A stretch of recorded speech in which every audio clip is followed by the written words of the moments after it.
মানুষের মনের ভিতরে যুদ্ধটা সবচেয়ে নীরব, কিন্তু সবচেয়ে ভয়ঙ্কর। বাইরের কেউ টের পায় না, অথচ ভেতরে ভেতরে চুরমার হয়ে যায় সব। মানসিক যন্ত্রণা এমন এক শত্রু, যা তোমার শক্তিগুলোকে তোমার বিরুদ্ধে ব্যবহার করে। নিজের সাথে প্রতিদিন লড়াই করে করে মানুষ ক্লান্ত হয়ে পড়ে, হাল ছেড়ে দেয়। যে একবার চলে যেতে চায়, তাকে ধরে রাখা অনর্থক। ভালোবাসা কখনো বাধ্য করা যায় না, আর অভিমান থেকে ভালোবাসা ফেরানো যায় না। পিছনে ফিরে তাকানো মানে নিজের ঘাগুলোকে আরও গভীর করা। যে হাত একবার ছেড়ে দিয়েছে, তা ধরে রাখার চেষ্টা করা নিজের সম্মানকে স্নান করে। ভাঙ্গা বিশ্বাস জোড়া লাগতে পারে, কিন্তু ভাঙ্গা দাগ মুছে ফেলা অসম্ভব। তাই যেতে চাইলে যেতে দাও, নিজের পথটা নিজের মতো করে সাজাও, তোমার গল্পের তোমারই নায়ক হও। অসম্ভব সুন্দর একটা লেখা, হৃদয়ে ছুঁয়ে গেছে।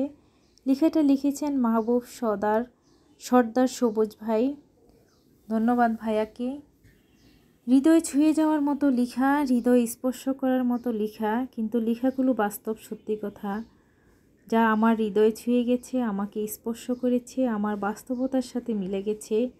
প্রতিটা লেখাই আমি গভীরভাবে অনুভব করি, গভীরভাবে লেখাগুলো উপলব্ধি করি।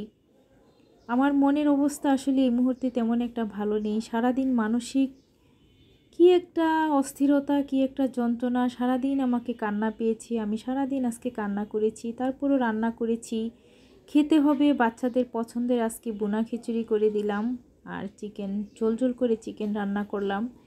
এটা বোনা খিচুড়িটা ছিল আমার বড় ময়নার, কিন্তু ময়না তো পাতলা খিচুড়ি পছন্দ করে, তারপরও তাদেরকে আজকে একদম ঝরঝরা বোনা খিচুড়ি করে দিয়েছি। আমার জন্য সবাই দোয়া করবেন যেন ভালো থাকতে পারি, আমি মনটা যেন আমার ভালো থাকে। সত্যি এই পৃথিবীতে কেউ কারো নয়, আজ মরলে কাল দুদিন, কেউ কারোর জন্য অপেক্ষা করে না। মানুষ আমরা আসলে সবাই বলি যে বেঁচে থাকার জন্য এটা করতে হয়, বেঁচে থাকার জন্য ওটা করতে হয়। আসলে কাদের জন্য করব, কাকে ভালোবাসবো, কাকে আপন ভাববো, কাদের জন্য আপন ভেবে নিজের জীবনটা নষ্ট করব। তাই নিজের জীবনটাকে নিজে যেভাবে ভালো রাখতে পারেন, যেভাবে ভালো থাকতে চান, চেষ্টা চালিয়ে যান। বাকিটা উপরওয়ালা, আপনার ভালো কাজের কর্মের ফল উপরওয়ালা ইনশাল্লাহ ভালো করবে। উপরওয়ালার সিদ্ধান্ত সবচেয়ে বড় সিদ্ধান্ত, সে যা পরিকল্পনা করে রাখে সেটাই হয়। আমরা মানুষ যতই প্রোগ্রাম করি, যেতই প্ল্যান করি আমাদের জীবনটা এইভাবে সাজাবো, এটা করব সেটা করব, আসলে উপরওয়ালা না চাইলে কোনো কিছু করার নাই। আমার সারা জীবনের কত পরিকল্পনা ছিল, আমার সুন্দর একটা ফ্যামিলি ছিল, আমার সুন্দর একটা পরিবার ছিল, কত আপন মানুষ ছিল, কত শুভাকাঙ্ক্ষী ছিল। সময়ের সাথে সাথে সব বিলীন হয়ে গিয়েছে, সব স্বার্থে রূপ নিয়েছে, স্বার্থের কাছে সব কিছু হার মেনে গিয়েছে।